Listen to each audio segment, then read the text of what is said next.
Ladies and gentlemen. Welcome back. I think we just want to say thank you guys so much for all the love and support we have got from releasing the introduction and our first episode. We honestly did not think, we haven't popped off, but we didn't expect a lot of people to actually watch it, and we've gotten a lot of views on both Spotify and YouTube. Yes. So and we've also got a lot of good feedback from people, which means a lot to us because we never would have thought sitting in a room videoing ourselves and people actually want to listen to what we have to say. So this episode is basically going to entail us. It's like a love letter to our younger selves because, life's hard out here. Yeah, it is. And I feel like we've both been through some things that I feel like made us the people that we are today. Yeah, I think now looking back, I feel like just everybody goes through this. Everybody wishes they had that person that was I wish you could have told me this. I wish you could have told me that. So I think our hopes out of this episode is just to help somebody that is listening. Especially kids that are going through mental health issues, eating disorders, any of that type of thing. It's just all of that combined, and I feel like we both are we've gone through some things. And we're just about to expose ourselves. I know. But hey, if it can help somebody, I'm all here for exposing myself. Yeah, me too. So basically, learning to love ourselves. When I was younger, I did things that you could just tell that I did not care about myself or love myself. And I feel like as I grow up, I feel like you truly need to love yourself before you can love anybody else. And I've learned that. 100%. And I also feel as though learning to love yourself and loving yourself shows the type of man that you actually end up with. What I mean? Somebody who actually truly cares about you and loves you for who you are. 100%. And going off of that, I kind of feel like when you are growing up and when you do certain things or act a certain way, it's because you're missing something and you're just trying to get attention. Or filled that void that you are missing. And you're just trying to have somebody acknowledge you or be having a certain person just to, like Marissa just said, to fill that void. Yeah. And I feel like there's a lot of things I did when I was younger that was me seeking attention, but in a way it was trying to fill that void.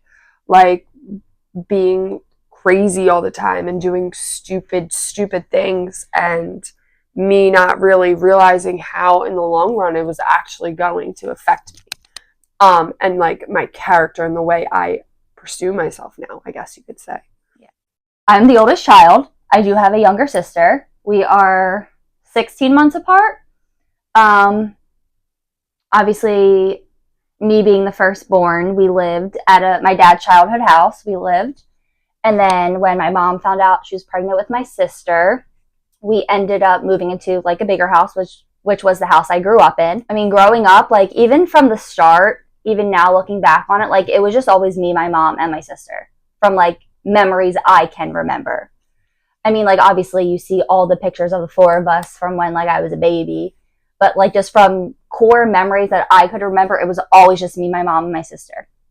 So then fast forward a couple more years till I'm in middle school, so 11, 12. My parents got divorced when I was 13. I think we just met when your parents finalized their divorce, I want to say. Yeah.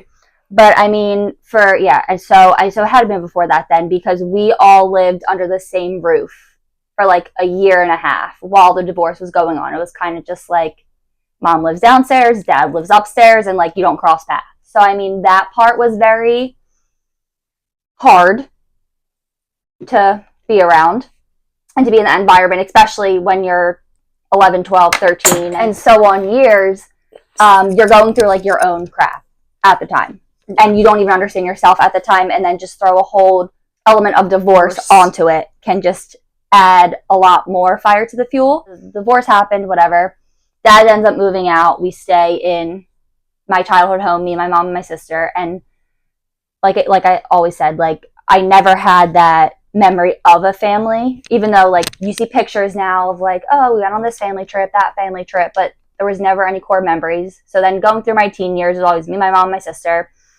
Over those years, which I'm thankful, I ended up getting closer with my dad because we were actually like, oh, you had to go to dad's house this weekend. You had to do this with dad. Like, it's his holiday. You have to do this. You have to do that. So I am grateful for that we ended up getting a very good relationship out of that. I feel like in like some divorces, like the kids do get a better relationship with either mom or dad, whatever one. Yeah. Then I feel like when it's like a very, very messy divorce, Yeah. it's just like the kid's just stuck Yeah. in the middle. Yeah, exactly. So, I mean, I guess that's kind of, and then obviously lived with my mom, and me and my mom and my sister moved from house to house. And then I met Freddie, and then kind of started my own thing going on. And then here we are now in my own house. So I guess that's just kind of a, we'll get more in deep into it, but that's just like an overview of my family history, I guess you could say. Growing up, it was me. I'm the youngest. I have an older brother who's 4 years older than me. It was, I remember a lot of things of us four, and then there's just like some memories of just like me and my mom I remember, or me and my dad that I remember.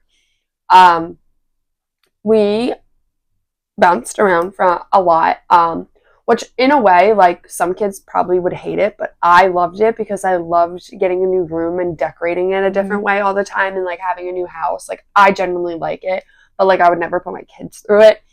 My parents would fight a lot, and eventually, like my dad would say, like he would tell me like the last time he like saw me crying at the top of the steps because they were fighting, and like he decided like this is it, and they like just separated. They are still legally married. They June 9th was their 33rd wedding anniversary, actually. That's my mom's birthday. Yeah. It's really funny though. Like they're both like, they both say all the time like I love the other, but like I'm like could never like be with the other person again. But I feel like that happens a lot. Yeah. Like people just grow apart. I mean, like, and are better off as like friends. Yeah. Well, like when my dad had cancer, my mom was the one helping him, taking care of him, taking all his doctor's appointments. She still like will call her and be like, "Can you call this doctor for me?" Like stuff like that. And like they're still like in contact with each other. They see each other all the time. But for a while it was just me and my brother and my mom, and things happened.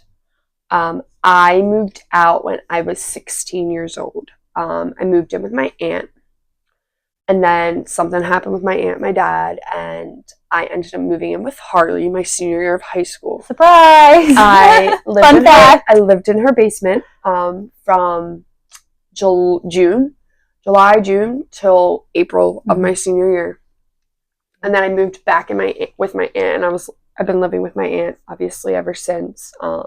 We actually just moved back in to save money to buy a house. Yes. We're not going back on inflation. No. So that's just a little backstory of me and the traumatizing times in my life, I guess you could say. Moving out when you're 16 years old was hard. Let me just say. But like, if it wasn't for my brother, I probably wouldn't be here, like dead ass. He would pick me up at 6:30 in the morning to drive me to school every morning.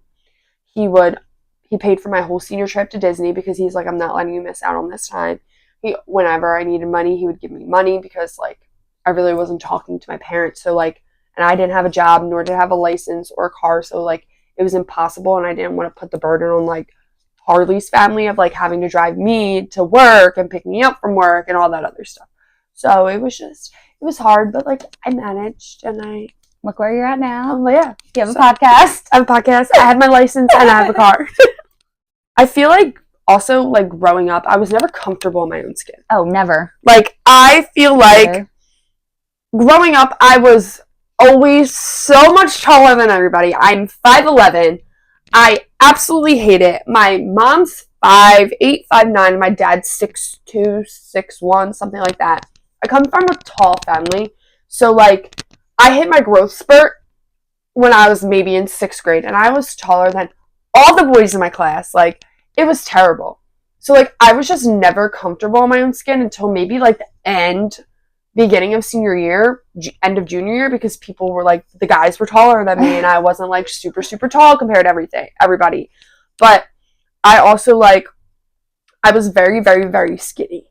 And it was just, like, the way my metabolism worked, because I would eat fucking, like, nobody's business. I just want to gain weight, and, like, I also felt like that, like, I didn't have boobs, I didn't have a butt, and that's what, like, I didn't have any of that, and I was just, like, Flat Stanley over here. And like, I'm gonna be honest with you. I did get called Flat Stanley, I think, in one of the years of middle school or high school. So, but like that's like another thing. Like I'm kind of happy you brought that up because I feel like growing up, there's a stigma like you have around girls. Yeah, you have to have a butt. But like in reality, like the way the genetic makeup goes and the way like you go through puberty and everything, like one, everyone's different. Yes.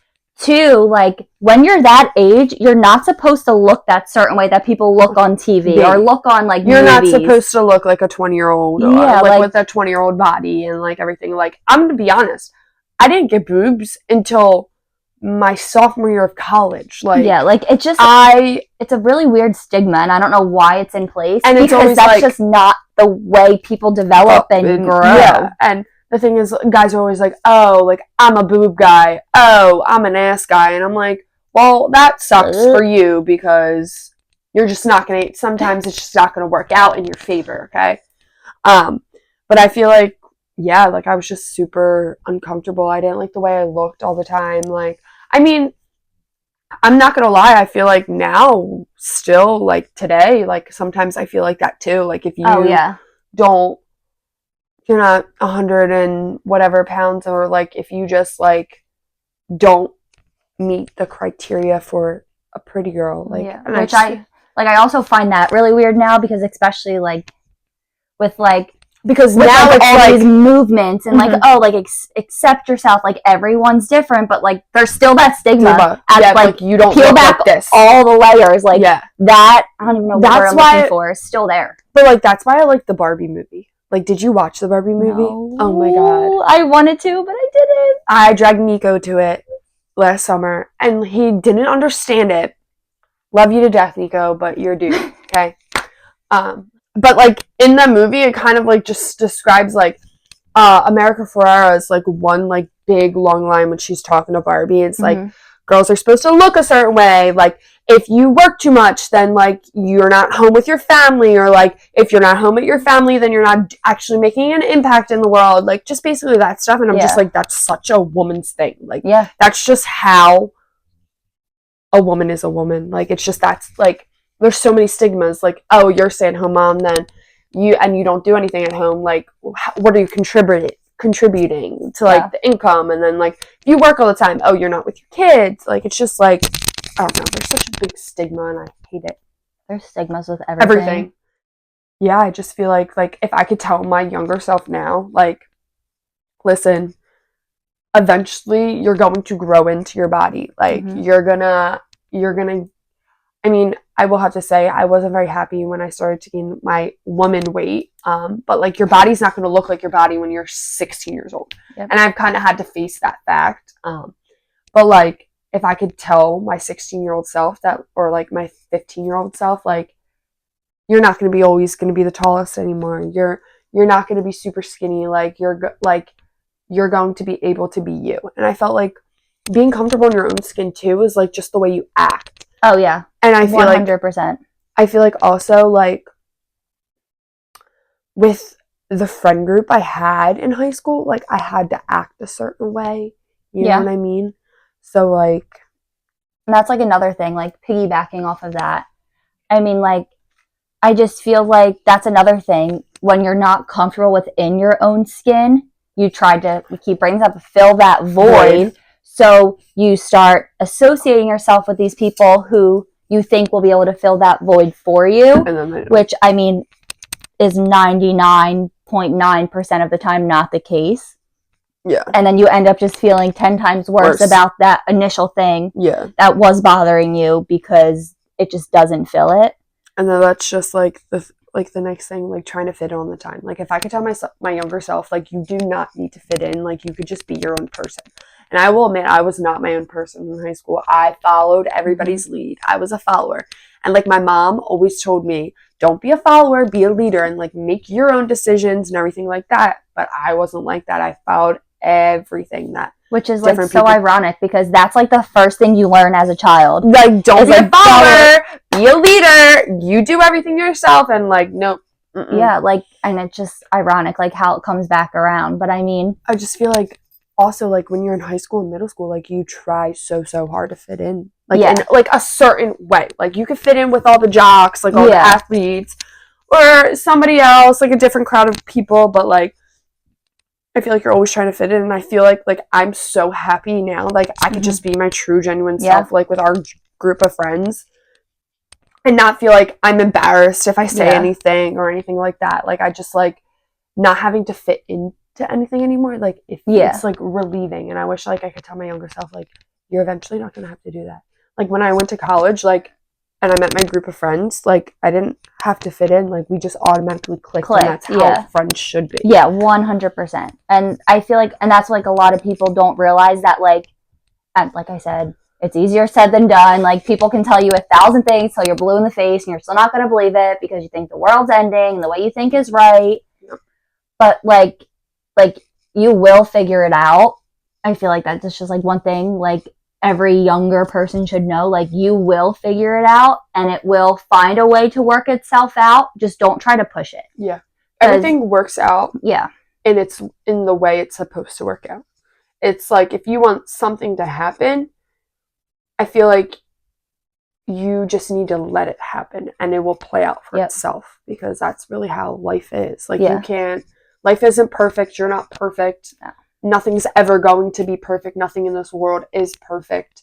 So don't like try to really push for things like Harvey said. Like I feel like trying to push. Hannah Montana said nobody's perfect. Damn right. Love that girl. I can say like when I was growing up, it's not even that I tried to be perfect. I just wanted like, I remember like going to bed and like playing scenarios. Yes. Like all the time. Yes. Like, oh my God, so-and-so is going to ask me to prom and it's going to go this, and this way. Yes. Or so-and-so is going to like, we're hanging out tomorrow. Maybe he's going to kiss me or like something like that. Like, and how it's going to go. But like, it doesn't end up like that or it doesn't even happen. And I'm like sitting here like upset and sad. And I'm like, because your mind, stop. Yeah, exactly. Stop. Like, I don't even think it's that I was like trying to be perfect. I think it was just trying to be somebody else who wasn't me. Yeah. Because I didn't want to be me. Yeah. And I think the two kind of correlate with each other. Yeah. Like, even if it's not that the word perfect or you're trying to be that perfect person, I think a lot of times you run and do certain things because you just don't want to be you. Yeah. And you just want to be somebody else because there's so much hatred towards yourself or disgust or a bunch of other words that could explain it, but you just don't want to be who you are. Yeah. You're just trying to be a different person. Yeah, but like in the end, like you're all you got. Like you're you, and you always will be you. Just make the best of it. Make the best of it.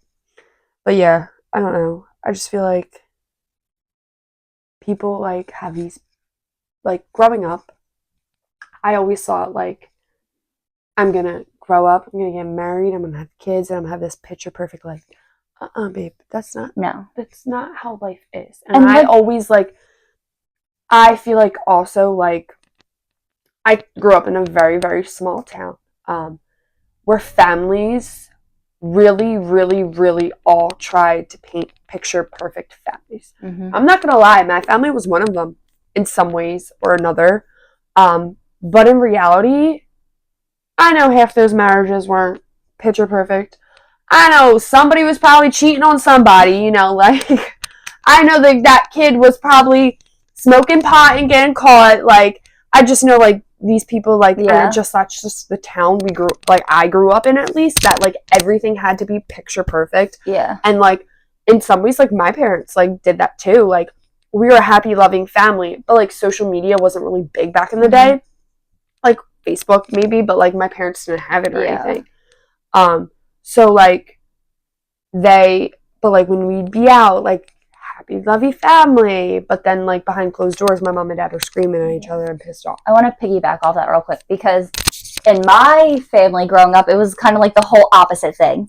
Like we never painted that perfect family picture. Like, for the longest time, people didn't even think I had a dad. I had a dad, but like whenever like come from somebody, come on. like whenever we would go to like functions, it would just be me, my mom, and my sister. We went to cheerleading competitions. It was just me, my mom, and my sister. I will have to say, like cheerleading competitions, my dad and my brother would pay 10 minutes before I competed, would watch me go on, and then say good job, and then go leave. Like, but that was like once in a blue moon they would be there. Yeah.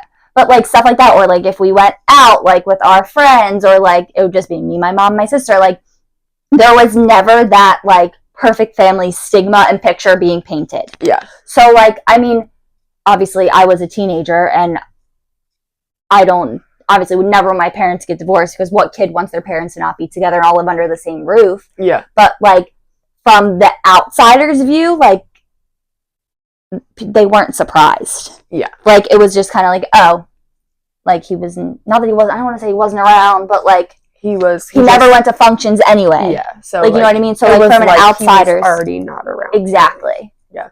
So I mean, on that aspect, we have like two different like point of views, and I guess like you grew up in a bigger town, but like as for me, like between the 5 towns, it's like a mile radius. Yeah, yeah. Like maybe like a mile and a half, 2 mile radius.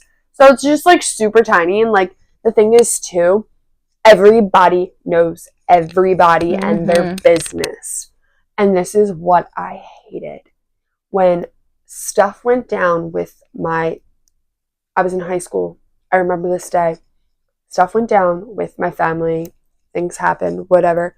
Somebody literally came up to me and was like, oh my God, like a parent came up to me and was like, oh my God, I heard that your mom's doing X, Y, and Z. And I'm like, I'm like maybe 14, 15 years old, and I'm like, yeah, I gotta go. My grandma's here to pick me up. Like, what do, like, and that's the thing, like, the parents would shit talk the kids all the time. I'm not gonna lie, my mom was a big shit talker of kids too, so, like, I'm not gonna let her live that down. Love her to death, but she was shit talking with us. All the time. Like, it was just like, yeah. Yeah, like I would never live in a small town like that ever again. You know, I never. My brother was like, I want to live in, and I'm like, why? No, don't do that to your kids, because they're gonna be the same exact. Because like my mom grew up in that town. Like I went to high school, and literally, my gym teacher had my mother my freshman year of high school. And she was literally straight up told me, she goes, oh, I didn't like her, so I'm probably not gonna like you.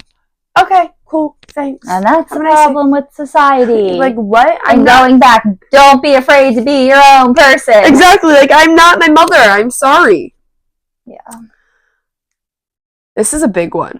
I feel like failure's gonna happen. All the time. Like, that's just how you live and learn. Like, that's how you learn. Yeah. Rules, like, this is gonna sound really dumb, but like on like coffee cups, like when you go to like Dunkin' or Starbucks, how they have to say like caution, hot, can cause da-da-da. Why do you think that's on there? Because it happened to somebody. Somebody's dumbass. Like McDonald's she sued McDonald's for like so much money, and she won all that money because it didn't say caution hot on it.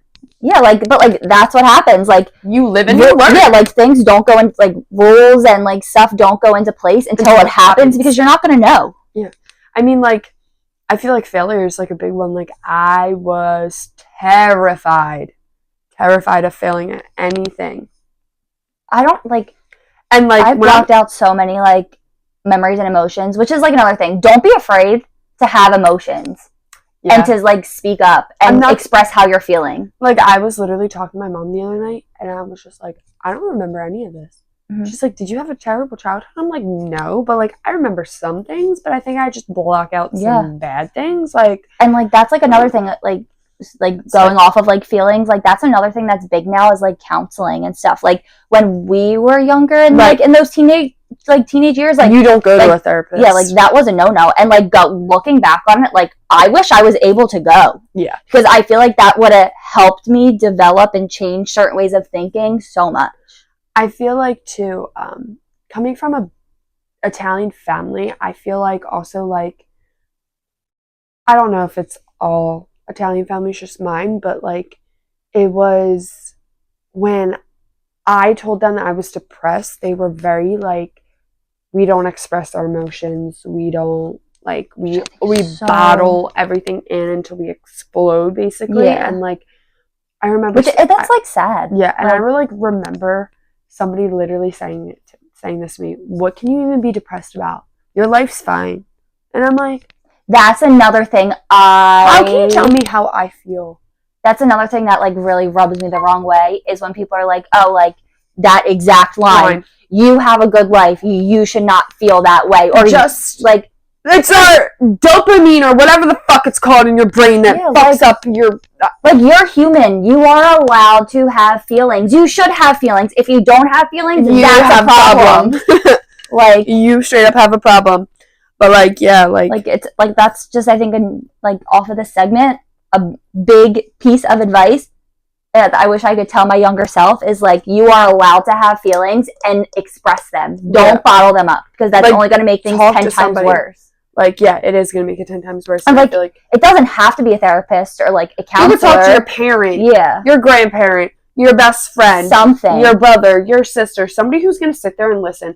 And like, this is another thing, like, you may feel alone, but in reality, you are not alone. There's so many people that are there for you. Yeah. Whether you think they aren't, they really are.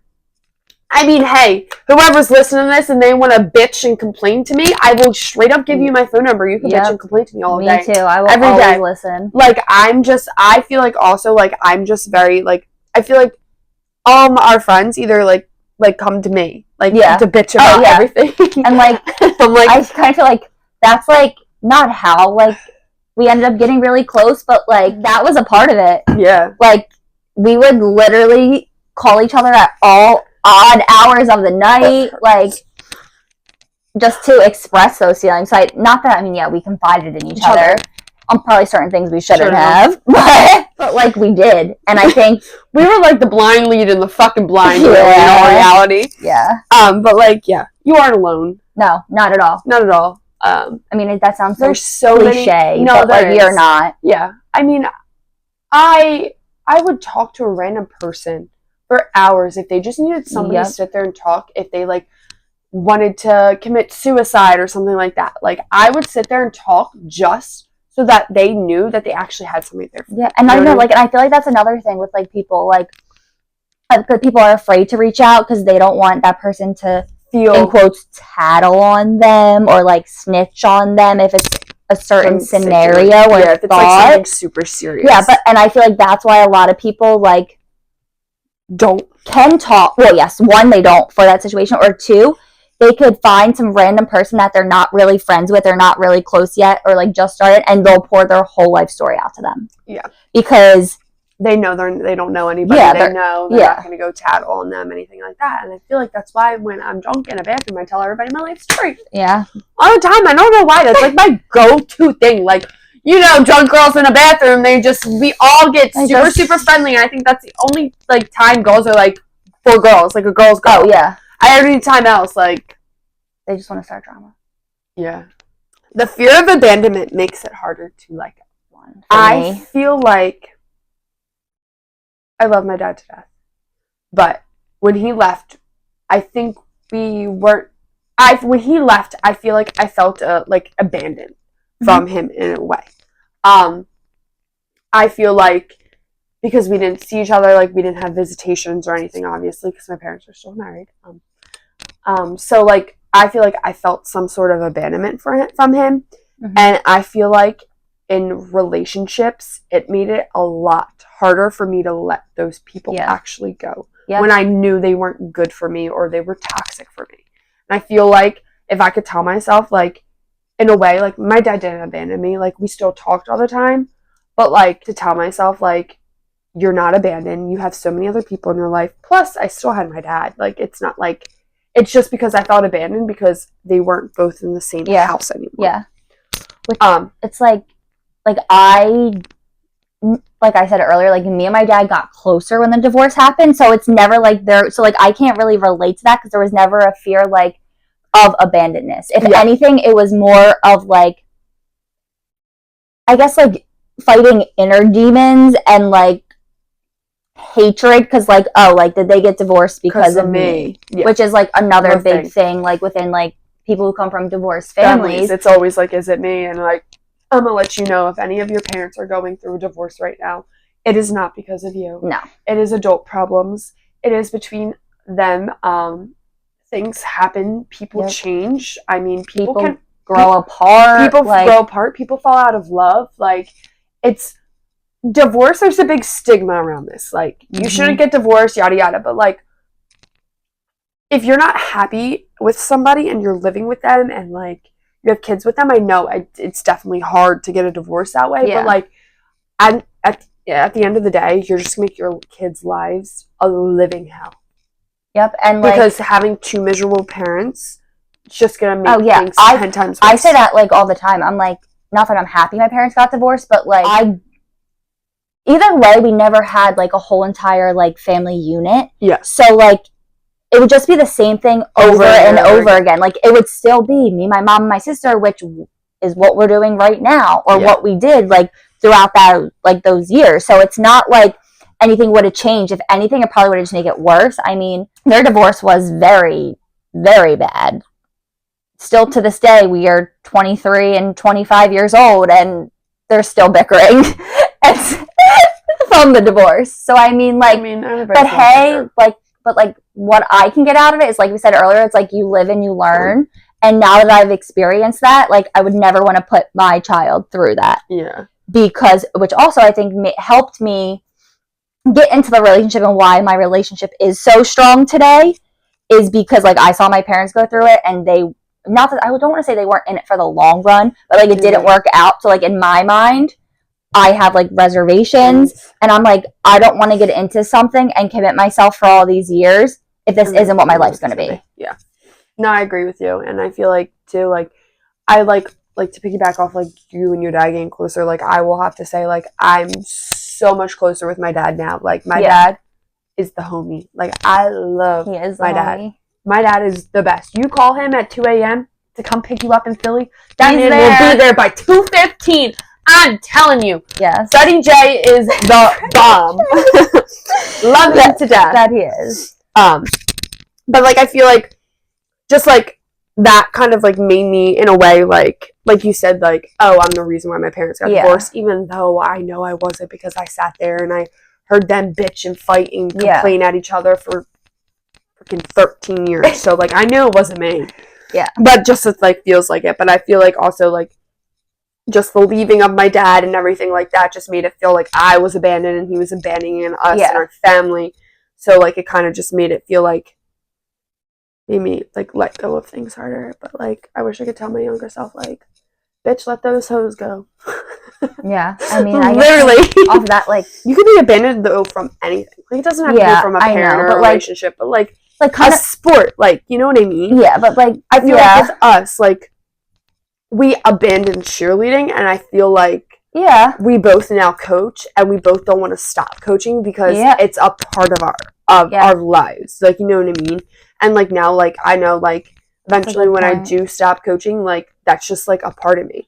When I was in a sorority and I graduated and I had that instead of cheerleading, like, that replaced cheerleading. So like, I had that, and like, once my 4 years was up, I was like, what do I do now with my life? Like, there's nothing I can. So then I was like, so I mean, like, cheering, coaching. I guess like I'd want to tell my younger self, like, this is just another chapter in your story. Yeah.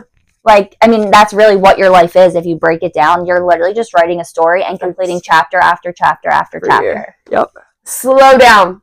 You do not want to be an adult. No. You do not. If I could go back and tell my younger self, slow down and just take everything in. Do everything as much as you possibly can. Literally. Go out. Spend the money, because in the end. And wait, can I cut you off real quick before you go into that? That is one thing I have learned at 25 years old, is that, especially now that we're working, like, money is replaceable. It's so replaceable. And like, the thing is, and I wish somebody would tell me that when I was younger. Like, because like, I mean, obviously when you're younger, you don't have a job, but like, I never did this because, oh, like, I got $100 from Christmas. Like, I don't want to do this because I want to save it. But like, what are you saving it for? Yeah, like, what are you saving it for? Like, money is always going to be replaceable. And I just wish, even like, I don't even want to say my younger self because we are still young, but like when I first started working. So say like 17, 18, 19, 20, like I wish people told me that then because that would have made my life so much easier and I feel like I wouldn't have missed out on so many things. Thanks. And that's another thing, like I want like piggyback off in that, like do it all because you don't want to have that regret of not doing something. Because like when I tell you, if I could go back and do prom one more time or like do like something like that, like just one more time, because in the end you only have those memories. So that's why it's like you're either going to live your life to the fullest and spend your money the way you want to spend your money and go travel across the world and go to all these places, or you're just going to be, you're not going to have an exciting life. Like, not an exciting life, but like, you're not going to have stories to tell your grandkids and everything like that. But yeah, definitely slow down. Take risks too. Take a risk. Don't like go and rob a bank. Do not take that kind of risk. Don't do that. Like, no illegal stuff. Don't do that. But like, don't be afraid to do something, even if out of your comfort zone. Yeah, and like even if you're like peers or friend group at the time, like for example, like let's say you really like to, I don't know. Actually, no. What we're doing right now is a great example. Yeah, I feel like this is definitely out of our comfort zone. Oh yeah, 100%. Like this is a great example. Like, and everybody's like, "Why are you even doing that? Like nobody's gonna watch it." Yeah. And I'm like, okay, I'm doing this for my enjoyment. Like, I don't care if anybody watches it. Like, exactly. Like, I like this. This is fun to me. Yeah, like, don't be afraid to do it. Like, if you want to do something and you set your mind to it, you're able to do it. Kind of like how we started the episode. Like, we never thought we'd be doing this right now. Yeah, no. But, like, we are, and we're enjoying it. I know we're only, like, 2 weeks in, but we're enjoying it, and it's making us happy. So then, like, that should be enough for everybody else, even though it's not always going to be. But, like, just take that risk. Just do it. Yeah, take the risk. Go skydiving. Go bungee jumping. Go buy a snake. Hail Mary. Do anything that your little heart desires, because at the end of the day, that's all that matters. Like, if it makes you happy, that's all that matters. You're the only person you have. Yeah, you really are. If everybody else dies off the earth, you're you. This is one thing I wish I knew when I was younger, is listen to your intuition about things. Like, just certain things. Yes. Like, there's certain things, that is a big thing. Stupid things I got in trouble for that I knew you're going to get in trouble for. In my stomach that I was going to get in trouble, but I did it anyway. Yep. And I got in trouble for it. So, like, I wish, like, I knew, like, listen to your gut. If you have a feeling something bad's going to happen, or you do this, something's going to turn out.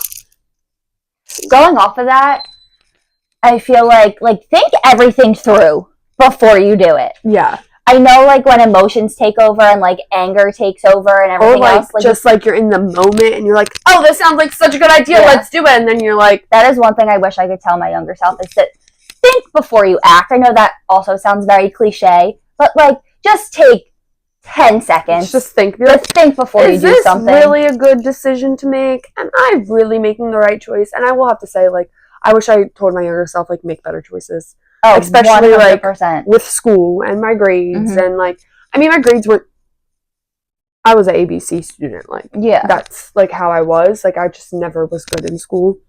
But like, if I like just like actually sat in the moment and actually cared about certain things, I guess, like, I feel like I was so like, I had to be like this person that does everything but like didn't care about anything else. Like, you know what I mean? But listen to your intuition, because that shit is always right. I always get a gut feeling about things all the time, and I'm like, what's bad's gonna happen? What am I doing? That's like the worst feeling though, like, is when you get a gut feeling about something. Just follow it. If you guys get anything out of this episode, just follow your gut. Follow it. Being soft doesn't make you weak.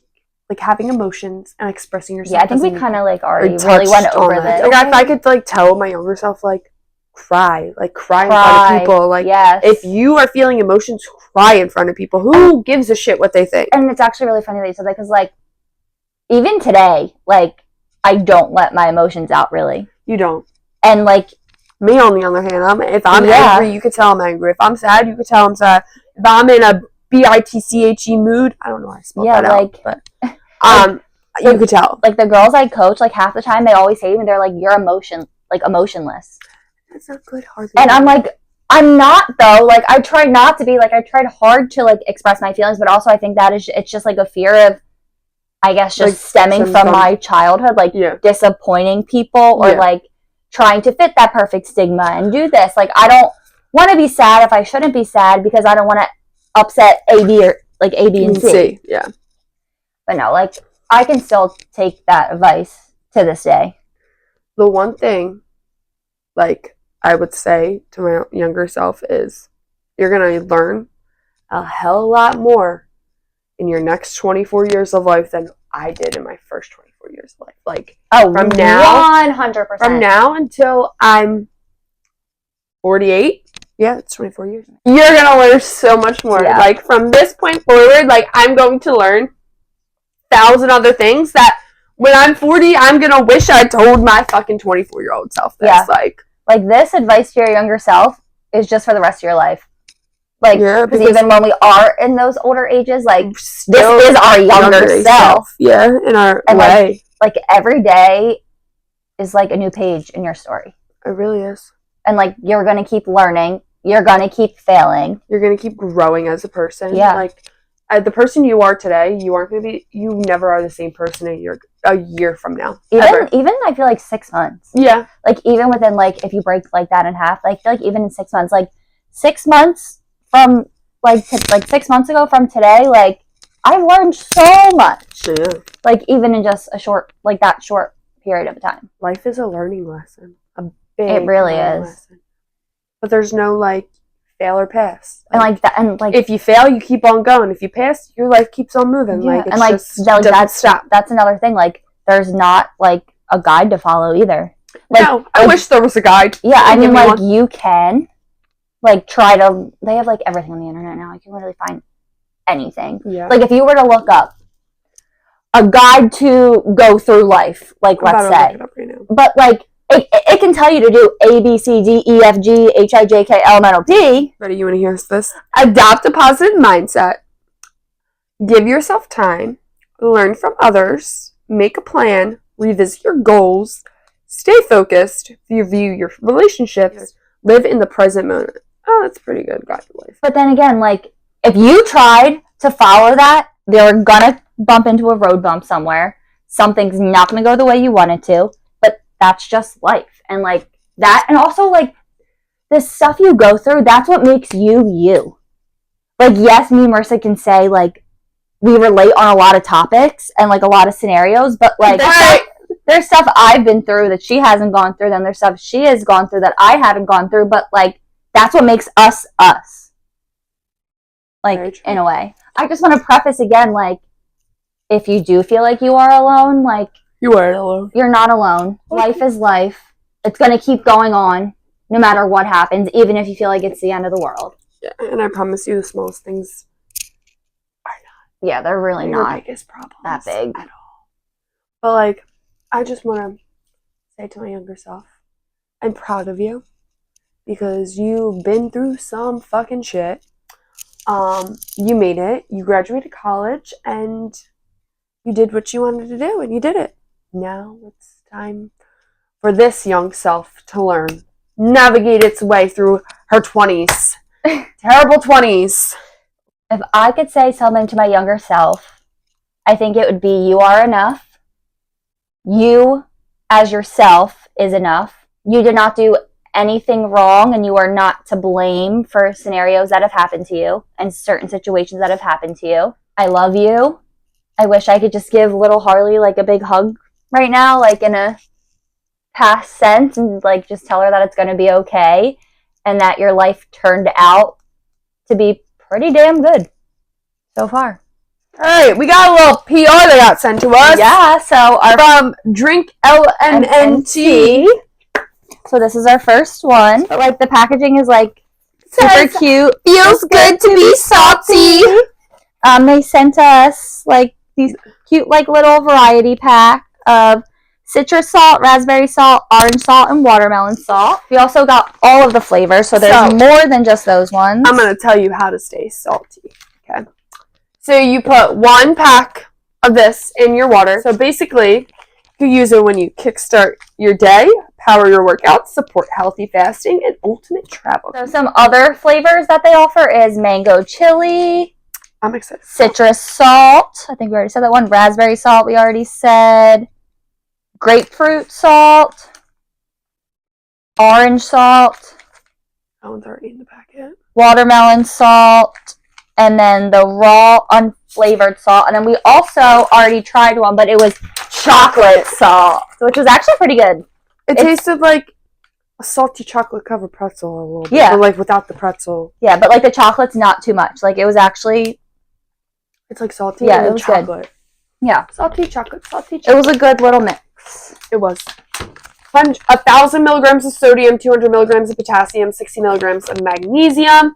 There's no sugar, and there's 2 grams of carbs. So basically what this is government recommended an intake of sodium is 2.3 grams daily, but science-backed recommendation is 4.6 grams daily. So get your sodium intake. Yeah, it says optimal hydration doesn't mean more fluids. It means getting the right electrolyte balance. Dilute that balance and fatigue follows. You follow the difference when you get it right. But yes, thank you, LMNT. Drink Element Tea. Sorry. Yes, drink them. Try it out because it's actually really good. I know I'm going to be drinking it until it runs out, and then probably order more. All right, we got our questions. You ready? I'm ready. So my cousin Lauren asked us, "What's your biggest struggle in life?" My biggest struggle in life is definitely saving money. I'm the worst with it. Need to be better, need to do better, going to be better. Yeah. Okay. I don't know. I feel like my biggest struggle in life is like not being like proactive, if that makes sense. Like I can tell myself like, oh, I need to do the laundry. I need to sweep the floor. I need to vacuum. I'll do it after work. But like I get home after work and you're tired. And I just sit on the couch and I'm like, I don't want to do anything. But like, yeah, I feel like my laziness. I'm very lazy. Yeah, but like it's not gonna sweep itself. It's not gonna. Like I own a house. Like I have to do that. So I guess my biggest struggle is like not being proactive. I would say that. This lovely question is from the beautiful Savannah. Okay. We love you, Sav. Why should guys be circumcised? Honestly, I just feel like it's just gross and like. You're gonna get gunk in your junk if you're not. That's just the thing. Like that's just what you do. Like I don't know. Like that's just okay. I don't want to be offensive if it's anybody's religion that they can't get circumcised. But if it's your religion, yeah, okay. We don't. That's but fine. like if a parent just doesn't get their son circumcised, like I feel sorry for that kid. Girls ain't gonna want to touch you. Yeah, I don't know. It's just like I don't know. I just feel like it's just like that's just what you do. Yeah, it's like the I don't know. Like I really just don't have like. I'm not like out here with a sign. You should circumcise. like I don't like. I just think it's a little. I don't want to say it's a way of life because like that's really messed up to say. Because like there's religions that like you can't be circumcised. Yeah, and, like, that's totally that's completely. But like if you don't follow a religion that your son shouldn't get circumcised, then like what are you doing? But I definitely think they should get circumcised. I will be circumcising my son if I ever have one. That's for damn sure. Ding! That's for damn sure. All right. I think that's the end for today. It is. Hopefully you guys just got something out of this. Like we said, don't be afraid to reach out. I know I'll listen and I know Marissa will listen. Just don't be afraid. I love listening. Yes, and even if it's not to us, just find somebody you can confide in. Because like we've been saying multiple times today, you are not alone. And I cannot say that enough. Like you are not alone. And who even knew blondes had thoughts? Thank you guys. Make sure to follow us on everything. We love you. Love yous.